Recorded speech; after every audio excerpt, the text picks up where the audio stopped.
Hi, Ma'am Ana.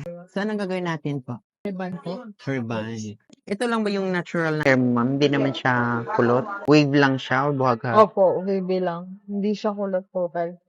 Pwede natin siya anti-freeze.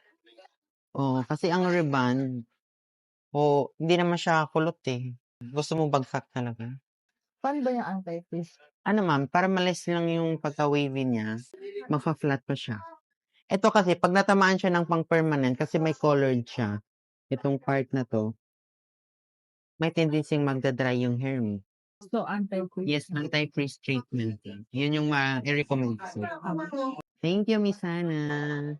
So ngayon, wag mo munang banlawan ng 2 to 3 days, ma'am, ha? Okay.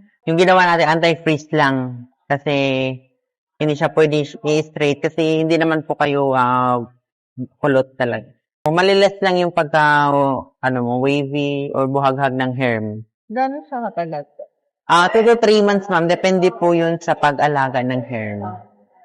O kailangan gamitan mo siya ng Fora, hair mask, para ma-maintain mo siya. Yan yung pang-maintenance mo sa bahay para healthy. Pero meron naman yun sa online. Meron, ma'am, online. Meron kaming TikTok, Shopee, tsaka Lazada. Okay, yun na lang Yeah. sa online. So, siguro.